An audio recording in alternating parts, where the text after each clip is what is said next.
Yes, ma'am. Yes, ma'am.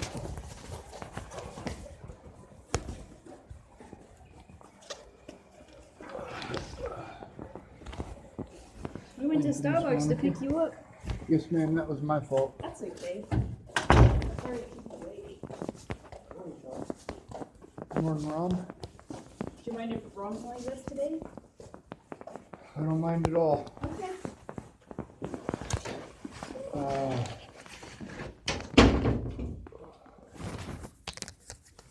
How you doing today? Pretty shitty. Yeah. Yes, ma'am. Are you recording today? Thank you. Just wanted to check.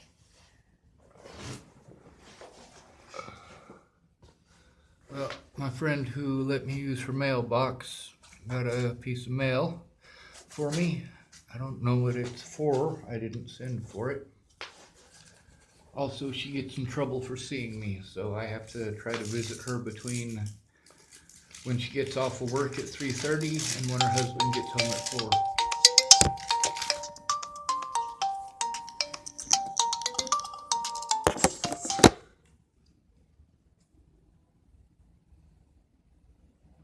Hello? Hi, this is Sean. Yes, who's this? Hi, Sean. This is Jenny Dzikowski. Yes, ma'am. And Your I'm number says... really sorry for the late response. My dog did die, so it Oh, was man. a really horrible time. She's my best little friend, so... I remember But I didn't that. want you to think that I forgot about you. I've been just a mess, honestly. But I've been thinking about you, and I didn't want you to think like, oh my God, she's just ignoring me or anything like that. I just have not been myself, and it was 2 weeks ago yesterday that she died, but for about 2 months before that, well, even longer, she had cancer since August, and then we really thought we got a handle on that, and it was going away, using like all natural things and going to the vet. But then things just took a turn for the worse a couple weeks ago, and she'd gotten some sores, so really like, I don't have any children, so she's like literally like my little baby. I can see pictures of her. Yes, So I'm ma'am. sorry. I lost and Desiree to it was nothing cancer. personal. I've just kind of been off the radar, you know. But I did think of something, and I wanted your input on it, because I don't have my own website yet. I don't know how long it's going to take to like get that ramped up. But something I did think of, you know, as a freelance journalist that I could do, if you'd be interested in, is contacting different like autism magazines and trying to do like a feature story on your story in order to start, you know, getting the attention that you deserve. Yes, ma'am. Well, there's more to it than that. Some of the officers that assaulted me last year, 2 of them killed a man. It was on the news. Oh my God. Another one, Lolatai, the one that assaulted me last January, he's assaulted 3 more people this year that I'm aware of, and they've actually made it to the news as well. So Wow. the things that I was talking about that the journalists wanted to ignore and pretend like I was some sort of a bad person because they must be right in what they're doing because they're officers. Obviously not. Yeah, right. You know, I've met plenty of, I don't know, there must be, I honestly sometimes believe that even 90% of officers are just like screwed in the head, and that's why they took up that position, is to have the power because they're lacking other things in their lives. So, Yes, not ma'am. saying they're all bad, but there's certainly enough bad ones. I think you know about my nephew and the troubles he's had. He ran away from home really hard time. And one time we got really worried about him because nobody had heard from him, and the family had me call the police. And at this point, I didn't really have any personal bad experiences with them. They ended up ticketing him because they had found like suicidal like text messages that he wrote. They gave him a ticket instead of getting him help. So I know where you're coming from with that. What's going on with the police officers now? They've got some court dates going on. Hey, Jennifer, it would be a lot easier for me to communicate with you if I had a phone number to call you. I'd text you first and have you text me before doing that. But the other thing, you still have me blocked on Facebook. That Yeah, I have to information. figure that out because I've got about, I'm guessing 600 because of my job. Yes, ma'am. I would get some people who would give me threats and things like that. So, but I can definitely look through that and try to find your name. I'm sorry if that's the case. Yes, ma'am. That's a lot of the thing is that I don't have any way to communicate with most of the people who offered to help. When I lost my phone last year, I had most of their phone numbers, and a lot of those people, they're involved in their own lives. It's not like all these web sleuths that were on Natalie Bollinger's family's side. It was a bunch of, ma'am, a lot of the people who offered to help, they didn't help, and then they treated me like shit when they didn't help, or they sent me to services that didn't help, and it just cost me resources to get to those services. Or like with Dan Faber, he's the guy who was sending me money last year so that I could have a phone, so that I could travel to my court dates, because it was literally costing me more money in a month to go to those court dates than my disability was paying me. I literally needed help getting a lawyer and getting an autism advocate, and it's been over a year that those services that are supposed to be in place, that they claim are in place, that are supposed to protect people like me, they don't exist. So, I mean, I didn't I know, want. I remember making multiple calls and trying to help get you an advocate, and I was getting nowhere fast. I mean, I called several agencies in Colorado, if you recall, and then I also tried a pro bono attorney who supposedly, could work on cases like yours, and I didn't get anywhere with those services, which is bullshit because you and I pay taxes for those things, and it's just wrong. It's just wrong. Well, a lot of people that judged me and have been harsh towards me, who have threatened my life and my friends' lives and my family's lives, they accused me of not making any effort. I mean, that's the thing. When I was up there in Montana, I was on the phone, I was making phone calls, I was researching, and because Lana and Amanda weren't in there with me doing it, it must mean that I wasn't making any effort. And that's the issue. I mean, I literally needed somebody to go in with me to make a report with the police. I had been trying for a year before Natalie died because of all the threats that I was receiving and the assaults. But I gotta tell you, I'm at my therapy session. I've literally been trying to see therapists. All of the courts have taken all of my money, and then they court order me to go see a therapist, and I don't have the money to go see a therapist because of what the courts are doing. So, I mean, there's over 100 officers took part in covering the wrongdoing of other officers. I mean, I was assaulted 4 times in the Boulder County Jail last August. Oh, I remember. They strapped me to a chair. I'm the only person. Bruises on your wrist and all kinds of things. That was last January. August was a different scenario altogether. I literally lit the road on fire next to somebody's vehicle and then threatened to kill the President of the United States to try to force an outside agency to look at it, because all of the stuff that all of us had tried to do did absolutely no good. Anyway, is there any way that you could text me your number?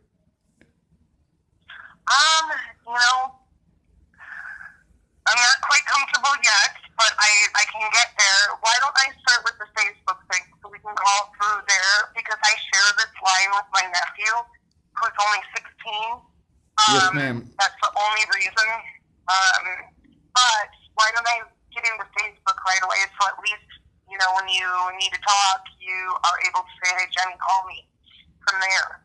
Because I don't always get my emails in a timely fashion. It's supposed to show up on the phone, but if my nephew has the phone or if I'm not sometimes it just doesn't come through for a while. So, but my nephew's supposed to be he's graduating from school early and talking to the military, so I'm hoping that he'll have his own phone still. I'm sorry, soon, not still, that he'll have his own phone soon. That this won't be an issue anymore, that we're sharing one. Yes, ma'am. Well, I have both of my therapists here waiting on me to talk to them, Okay. so All right, Sean, well, I will talk to You're you good. soon, okay? you be safe, Jenny. You too, thank you. Okay, bye. Bye.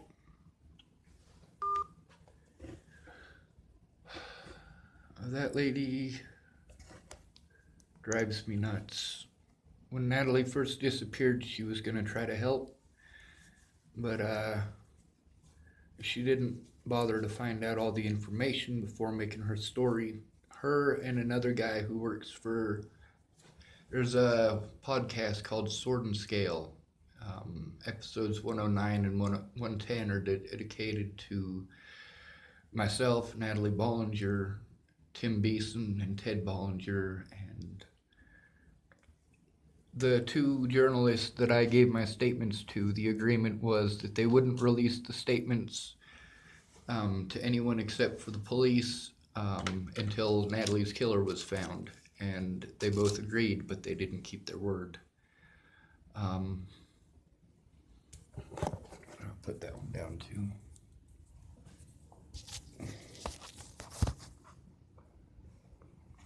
Anyway, I noticed you got a sheet of paper out for me. Yeah, we wanted to talk to you today about last week. We were talking a lot about how you felt therapy wasn't helping you. So we kind of wanted to talk to you about that That's because today. I don't have any resources. All of my resources go to going to therapy. I need a lawyer and an advocate.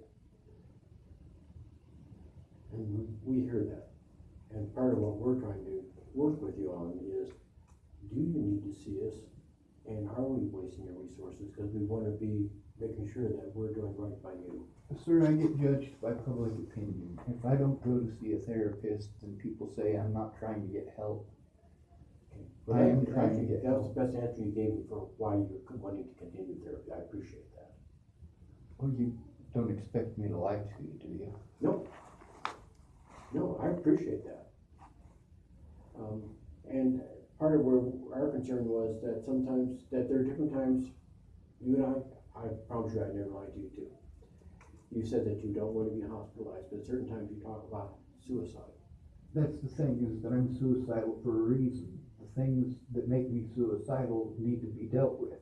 If somebody's suicidal because their dad's raping them and their mom won't listen, then locking them up and forcing them to take medications and fucking go to all of that bullshit. I grew up in the system. I have seen hundreds of girls go through that because their mommy and daddy didn't fucking care. That's the thing, is that they're suicidal for a reason. They need a safe environment. They need a place where they're not sexually assaulted. They need a place where they're not physically assaulted. They need somebody to listen. Most cutters, they cut on themselves because mom won't listen. Specifically because mom won't listen. Because they tried to tell mom what dad was doing, and you know what? Girls cut themselves at 5 times the rate of boys starting at the age of 15. Boys start committing suicide at 5 times the rate of girls starting at the age of 15.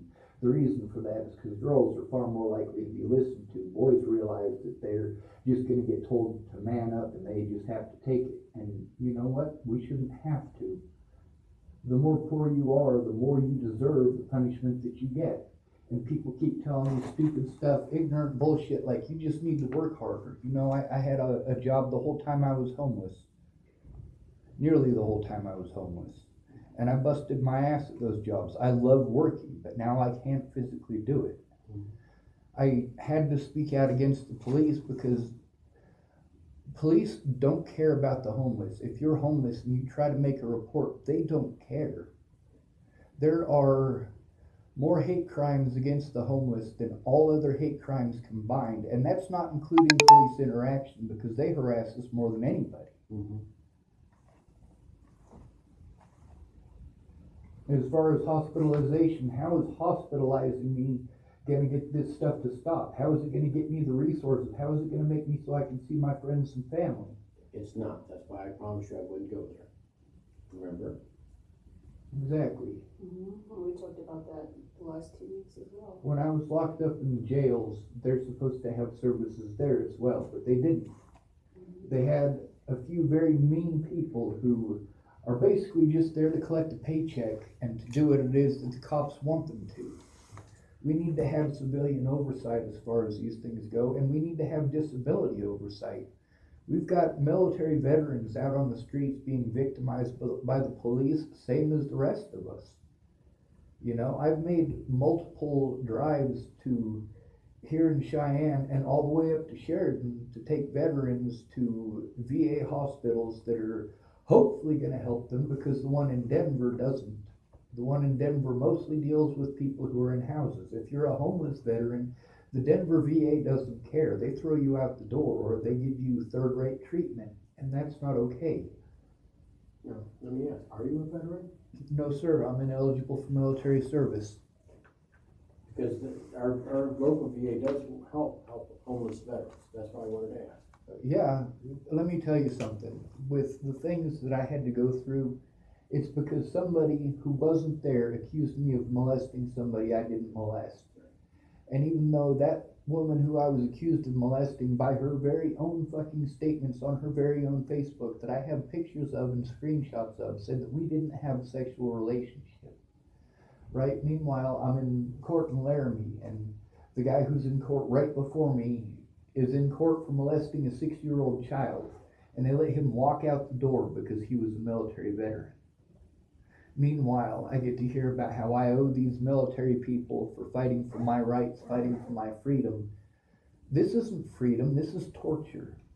I am the one fighting for my rights. I am the one fighting for the Constitution. Here, where it was taken away, not in Iraq, not in Afghanistan, not in Colombia. But what we want to do is have a conversation today with what Pete can do for you and what we can't do. Yes, sir. We can't help you with housing. We're not here as legal advocates now for that. If you believe that you do need to be in therapy, if nothing else, you believe it because you want to please the courts, we'll work with that. But at this point, I'm not sure you're going to benefit from therapy, and I don't want to waste your time and money. So that's why we want to lay this out in front of you and see what your thoughts are. If I don't waste the time and money, then I get judged harshly. Okay. So I hear that. So what I'm saying is we're willing to continue then. Yes, sir. Because at this point, you're not here per se for the therapy, you're here because of the consequences if you don't. Am I hearing that correctly? No, it's not because of the consequences if I don't. It's because of requirements. Okay. People have certain requirements and expectations, and me, if I don't jump through their hoops, then I get punished. And I am that's here what I so meant. that I don't get punished. Okay. And that's what I As meant by much. consequences, was the punishment. And my other question for you, Sean, is last week you mentioned you were seeing other therapists. Are we the only therapists you're seeing, or are you seeing other people, other companies? The live people, they were gonna help me, but then they told me that you guys are better equipped to help. Because the reason I asked that question is I want to make sure you're not seeing 5 different therapists, because personally I see that is a waste of time and money, because you're doubling up on the same thing essentially.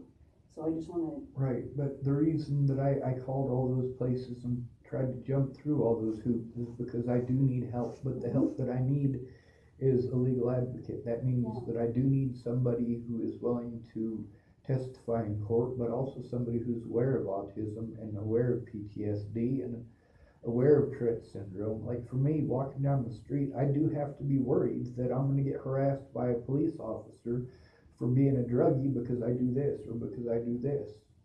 I'm constantly stuck in public and I have social anxiety disorder. As far as housing goes, I know you guys can't help with housing, but you guys can help in the courts to help me get housing because you can be honest. I don't have the money for a lawyer. You see the conversation I had with Jennifer. I mean, people just wanted to send me phone numbers and tell me to call them, and then I'd call them, and I needed a witness there when I called them, but there was never a witness. I spend 99% of my time by myself. I don't get to see any of the people that I love or care about. I get to see one person that I've known for over 20 years, and she can't help me. She gets in trouble with her husband for being my friend, for talking to me, for me coming to visit, for her receiving mail so that I can get it. I mean, she's not a bad person and she's trying to help, but all of the people who have tried to help me that I know have been punished for it, been treated badly for it, had their lives threatened for it. Some of them had to move. You know, I've moved over 30 times in the last year and a half. For somebody who's autistic, yes, there are certain things that need to be done and the courts need to be forced to hear it. And that takes somebody who's a mental health professional who actually knows something about autism, instead of people who are under the government eye, government watch, and work for the benefit of the police, which is what I had to deal with in the state of Colorado. Nobody was willing to help me make a report. That's why I'm fucking suicidal. Everything that I had was taken away from me. Everything. Because I couldn't get an advocate, because I couldn't get somebody to actually listen to what I had to say, to actually take a look at that evidence. And there's a lot of it. Mm-hmm. But I'm some sort of a terrible person, and it's okay to assault me. It's okay to threaten my life. There's nothing illegal about it according to them. But then when I get fucking fed up with being assaulted and threatened and fucking prevented from having an honest day in court, prevented from making a report, have officers lie to me and entrap me repeatedly, and they just turn off their cameras and it makes it okay. No, this is not okay. There is a reason that I'm suicidal. I have to deal with this for the rest of my life, the slander and the harassment and the things that were said about me. I still have people who accuse me of killing Natalie. I still have people who threaten my life. Meanwhile, mandatory reporters are supposed to do something about it, but they don't. They don't do a goddamn thing about it. They'll do something about it when it gets to the point where they've fucking ignored me and treated me like shit and told me that they can't do anything to the point that I am suicidal, and then they're like, oh, well, we'll lock you up because you're suicidal. And we're saying we don't want to do that. And I'm saying that I need a mandatory reporter to mandatorily report the assaults that happened in Colorado, and the ones in Colorado wouldn't do that, and I have to leave state so that I can defend myself against those people, so those officers can't do the things that they've done for the last 2.5 years. All of my friends and family live in Nebraska and Colorado. I'll tell you what, we can call and make a report. I'll be glad to do that piece. Yes, sir. I won't guarantee they'll do anything, but I'll be glad to make the call. Yes, sir. I have evidence I can show you before you make the call, too. And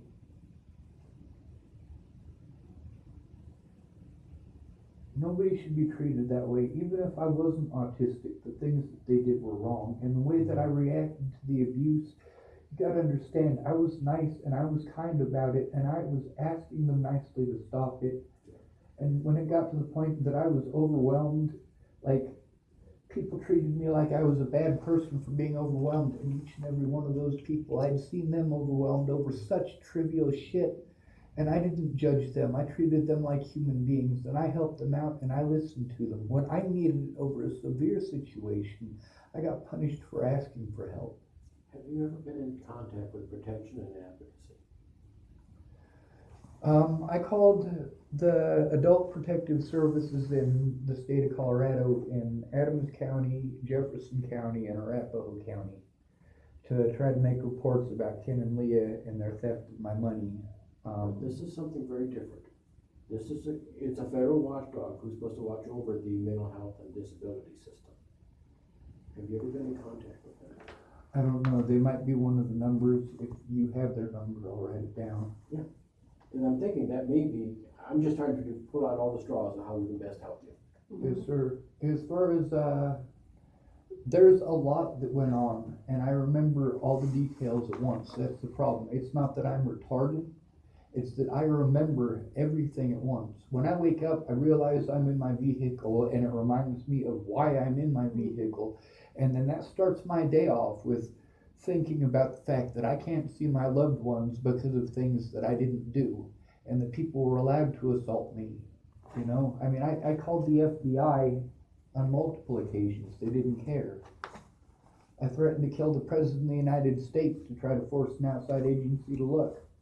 Instead, they used that to prevent me from having an honest day in court, to paint me as some sort of a terrible person. And you know what? I didn't have to do this kind of stuff before Natalie was killed, or before Virginia, you know? I didn't have to do such desperate things, but you know what? I was assaulted 7 times between when I left Virginia and when I got to, and when Natalie died. And then after she died, people were allowed to assault me whenever they wanted. Yeah, right. I'm gonna write this down for you. And I'm aware of all this stuff. This is all stuff that I've got on my Facebook because I spoke out about it when it happened to other people, and I just got ignored. A lot of those people, they wanted to treat me like shit because they have families. Meanwhile, they're busy drinking. So how is it that they can't help me because of their families when they're busy drinking? And then they want to say that homeless people are the reason that they have all of their problems, and black people are the reason they have all their problems. Chapel, Nebraska was my first taste of white society at 15. They blame everything on blacks and Mexicans, and there aren't any.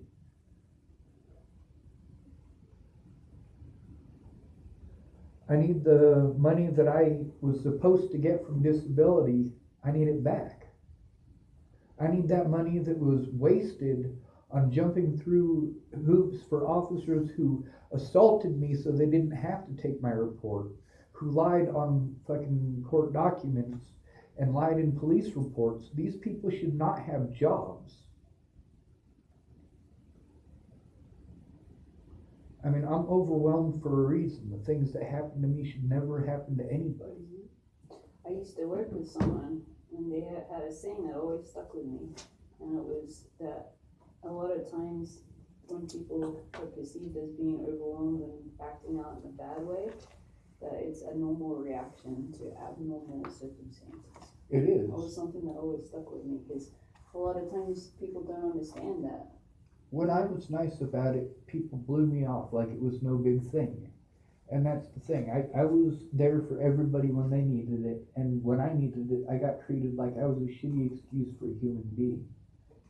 Can you read my handwriting? I can. Protection and Advocacy, 7344 Stockman Street, Cheyenne, Wyoming, 82009, 307-632, 3496. Protection and Advocacy is a national organization. They are their whole job is to be protective of persons in mental health and disability systems. Yes, sir. I would encourage you to contact them because they have attorneys. Yes, sir. They may be your best shot. Well, out of the hundreds of people that I've called and all that so far, they haven't been able to do it. Hopefully this one will. That's the reason I keep making these calls, is because I keep hoping someone will. Yep. It's not that I'm not making the effort, it's that people aren't willing to sit with me and work with me as far as it goes. And you guys are at least doing that. Because I think our calling DFS is going to be about as effective as your calling DFS. These are people who are the bigger dogs. What's DFS? Department of Family Services. Those are the people you've talked to in the past. In Wyoming, that's Adult Protective Yeah, Services, is on the DFS. So,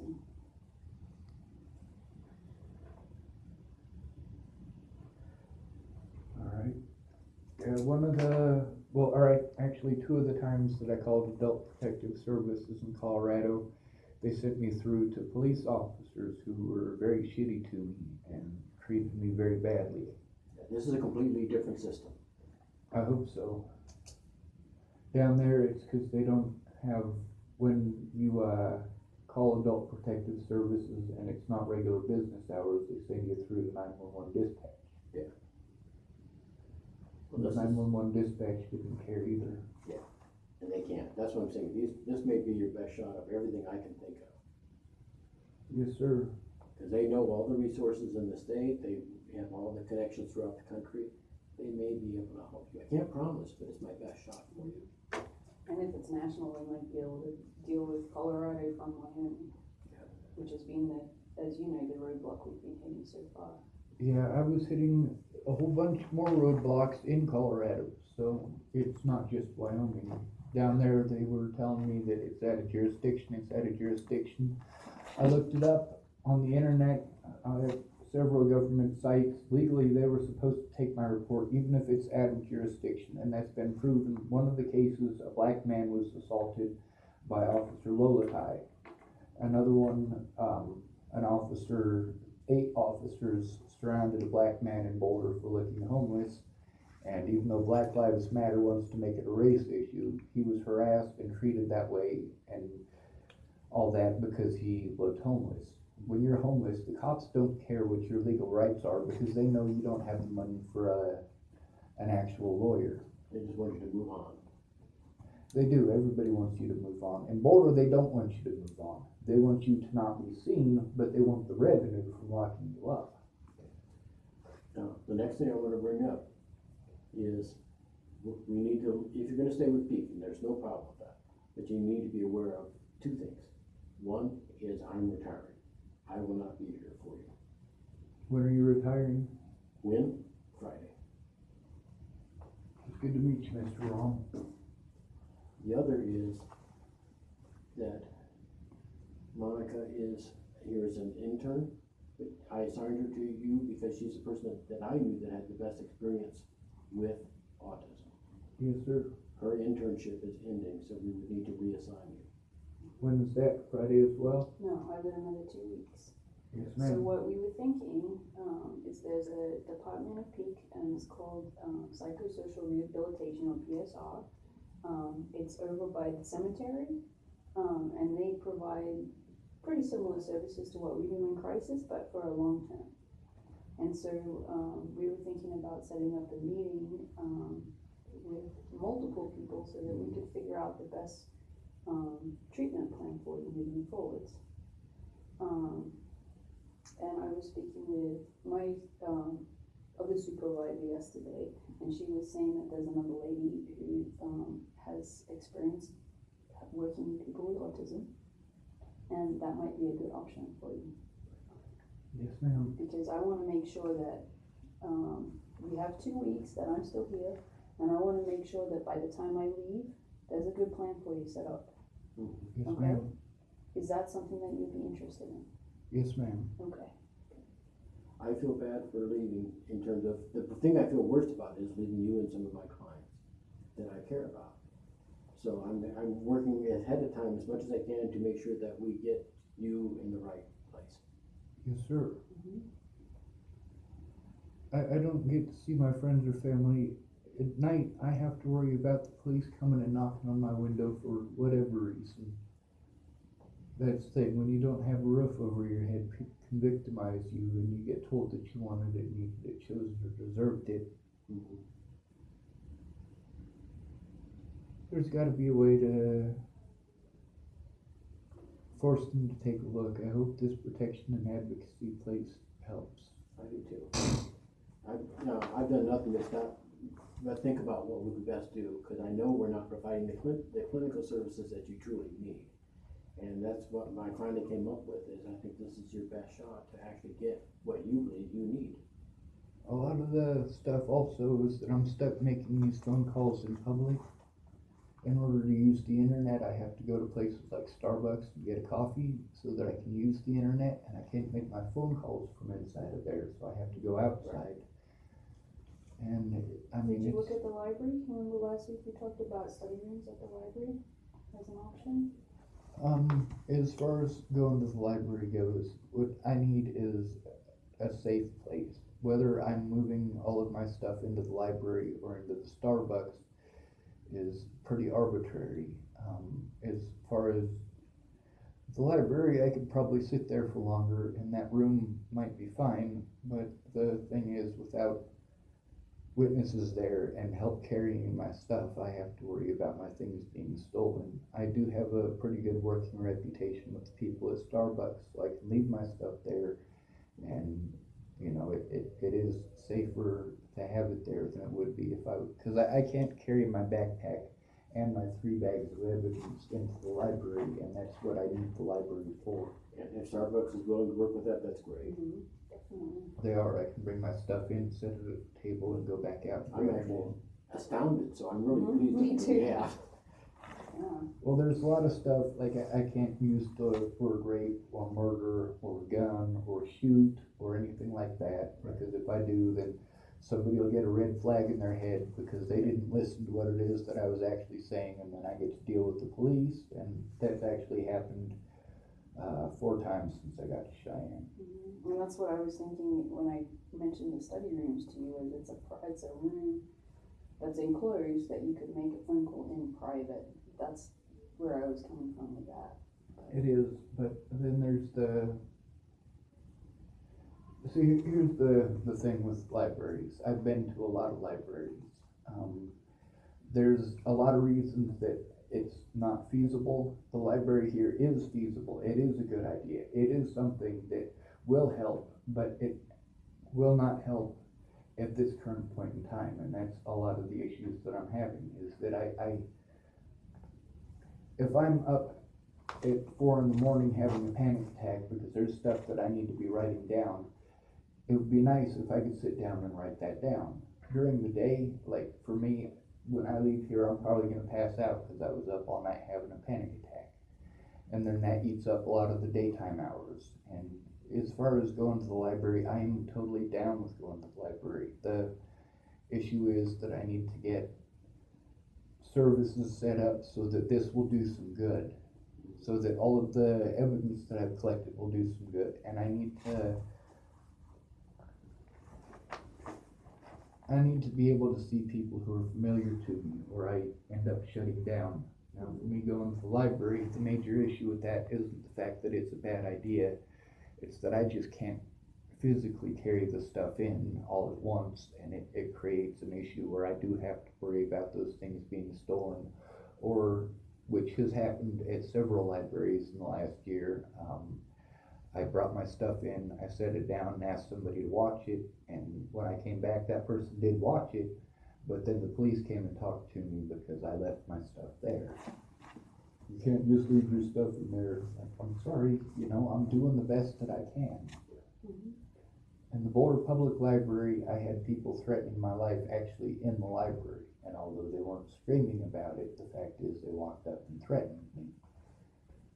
And like the library here, I realize that I'm not going to be having to deal with that stuff, but I also have to deal with the fact that, again, it's public. I have Tourette syndrome and I'm autistic. If there's an issue, they're not going to try to understand. And I do have to worry about, because I have to carry 2 computers and I don't have the back to carry them both, plus the bag of evidence. So basically I have to make 2 to 3 trips into the library and hope that somebody doesn't steal my stuff in the meantime. There's a computer in Arapahoe, or in Adams County. When Natalie disappeared, I took my computer down so that the officers could take everything off the hard drive. They said that they would bring my computer the next day in Boulder, which is the reason that I went to Boulder. I also went there because there were people that I knew that I was hoping would be able to help me, but running into them is, you know, at first before Natalie disappeared, going to Boulder, Colorado to see my friends, there was about a 50-50 chance that I would run into some asshole before I would run into my friends, and then basically I would just leave because I don't want to get assaulted and I don't want to have my life threatened. After Natalie was killed, it's a 99% chance that I'm going to run into an asshole and have to deal with that first. I'm sorry for going off on that so much. So what do we need to do with that piece of paper? Absolutely nothing if you want to continue services with Peak. I don't understand. do you wanna continue services with us? You wanna keep seeing a therapist? Yes. And, what I said earlier about having a meeting with some people to figure out what the best treatment plan is in the future, is that okay with you? Yes, ma'am. Okay. This was in case you decided not to do it, we just need to document your safety. Mhm. Since you're gonna continue, we don't need to do it. I'm not safe, but that's not my decision, that's not my choice. Okay. I don't get to see my loved ones, and every day that I don't get to see somebody that I'm familiar with, my life gets worse. And that's one of the reasons that we'd like to set you up with someone long-term, because then at least you would have someone you see on a weekly basis.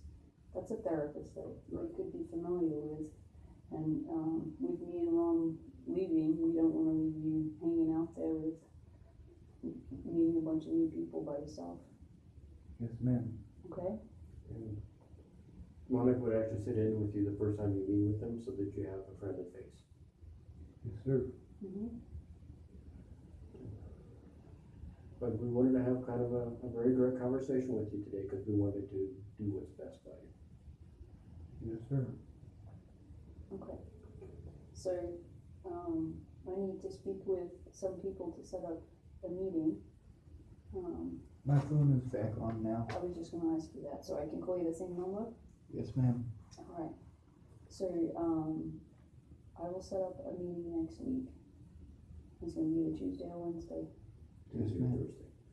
Tuesday, well, it'll be Tuesday, It'll be because I'm not Tuesday, doing it yes, on that's right. Thursday, so. Because PSR meets on Tuesday and Thursday. Okay, so it'll be next Tuesday, Yes, ma'am. okay, and I will call you with the time, Yes, ma'am. okay? And John, I just want you to know I've enjoyed working with you. You've been nothing but a gentleman with me. I'm sorry about my panic attacks, and I do curse. I'm not trying to curse at anybody here. I'm just overwhelmed, and when I use my nice words, I get blown off. Do you feel like you've been safe here with us?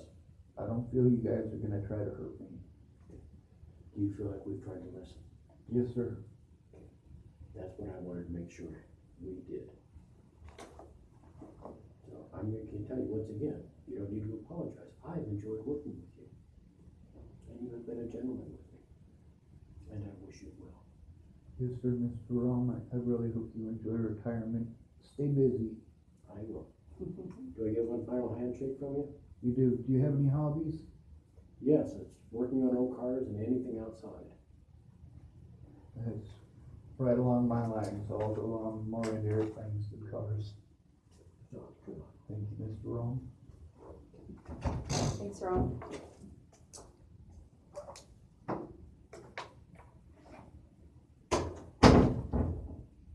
I try not to look at everything that could possibly go wrong, because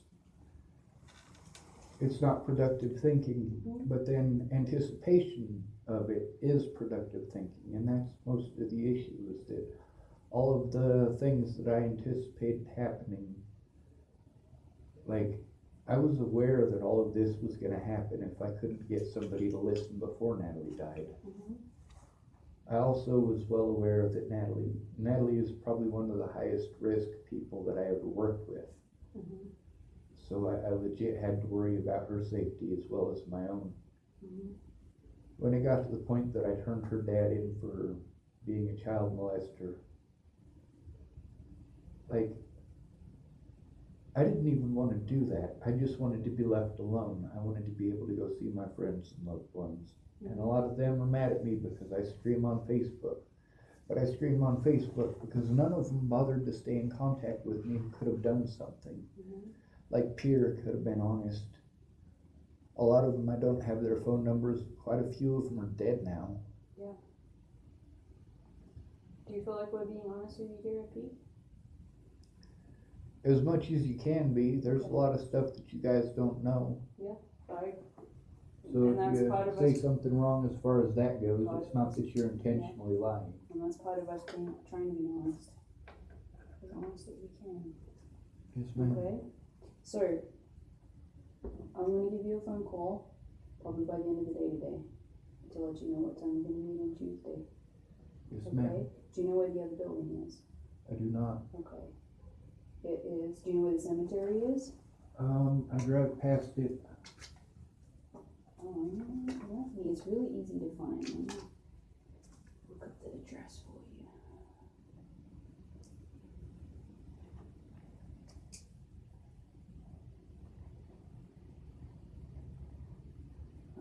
It is 2526 Seymour.